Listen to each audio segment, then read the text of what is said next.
মই প্ৰথমে নিজৰ ফালৰ পৰা মই এটা কথা ক'বলৈ বিচাৰোঁ যে প্ৰধানমন্ত্ৰী মোদী ডাঙৰীয়া আজিৰ পৰা 10 বছৰ আগতে কৈছিল যে 6টা জনগোষ্ঠী 6 মাহৰ ভিতৰত জনজাতিকৰণ হ'ব।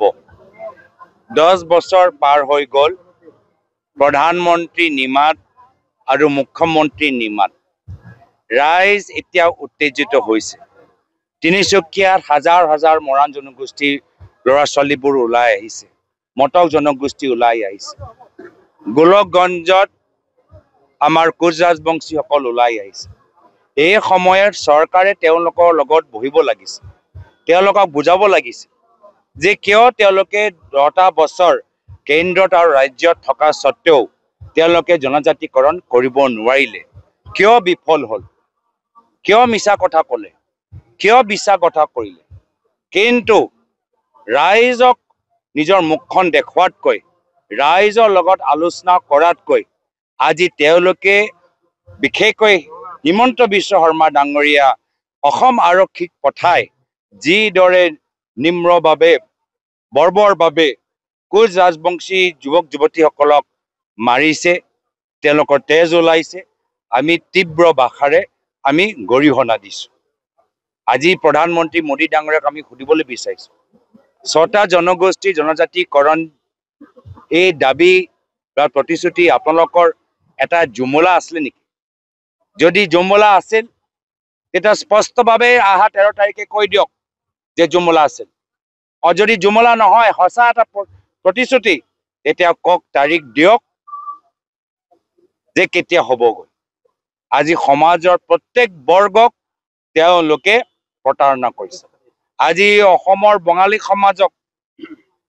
সমাজৰ পৰা ভোট ল'লে, যি ভোটৰ সমস্যা সমাধান কৰিব পৰা নাই।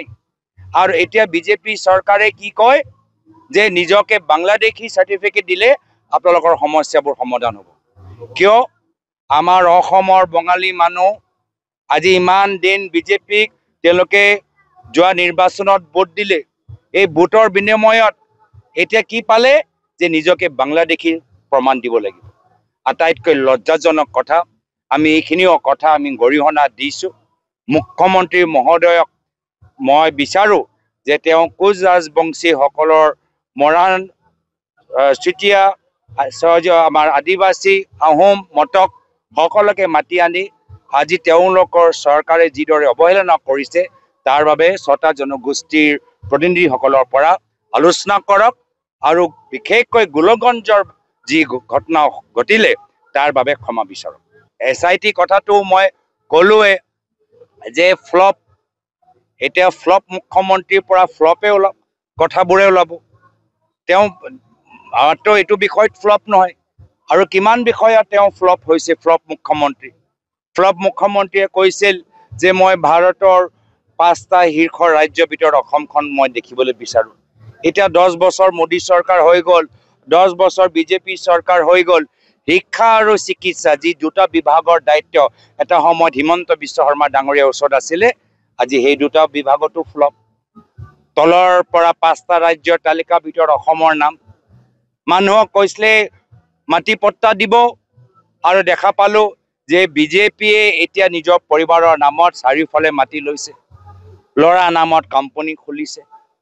আজি তেওঁলোকে কৈছিল যে থলুৱা উদ্যোগসকলক তেওঁলোকে সহায় কৰিব, কিন্তু থলুৱা উদ্যোগবোৰ বন্ধ হৈ গৈছে, আৰু অসমৰ 40,000 বিঘা মাটি এতিয়া আদানী কোম্পানীক দিছে। তো ফ্লপ মুখ্যমন্ত্ৰীৰ পৰা প্ৰতিটো বিষয়ত আপোনালোকে ফ্লপৰ বাহিৰে আৰু একো আশা কৰা আপোনালোকে প্ৰয়োজন নাই।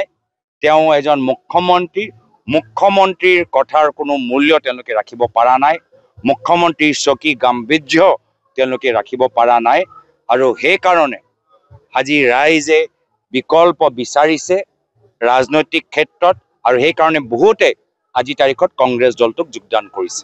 কংগ্ৰেছ দলৰ মই আগতেও কৈছিলোঁ যে আমাৰ প্ৰতিটো সমষ্টিত আমাৰ প্ৰাৰ্থীগৰাকী প্ৰস্তুত, কিন্তু নিৰ্বাচনৰ ভিতৰত সদায় কষ্ট কৰিব লাগিব, সাংগঠনিক ভেটি আৰু শক্তিশালী কৰিব লাগিব, নিৰ্বাচনী এটা কৌশল আমি তৈয়াৰ কৰিব লাগিব। আজিৰ তাৰিখত যিদৰে বিটিআৰ নিৰ্বাচনত আমাৰ কংগ্ৰেছ দলৰ আমাৰ প্ৰাৰ্থীসকল, আমাৰ কংগ্ৰেছৰ বিষয়াসকল, বিধায়কসকল যিদৰে কষ্ট কৰি আছে মই তেওঁলোকৰ কষ্টৰ প্ৰতি শ্ৰদ্ধা নিবেদন কৰি যথেষ্ট সন্তুষ্ট। মানুহে আজি বিভিন্ন দল সংগঠনৰ ভয় ভাবুকি নিয়চি যিদৰে কংগ্ৰেছৰ সভাত আহিছে, বিটিআৰ নিৰ্বাচনত ভাবতকৈ ভাল ফলাফল কংগ্ৰেছ দলৰ হ'বলৈ গৈ আছে।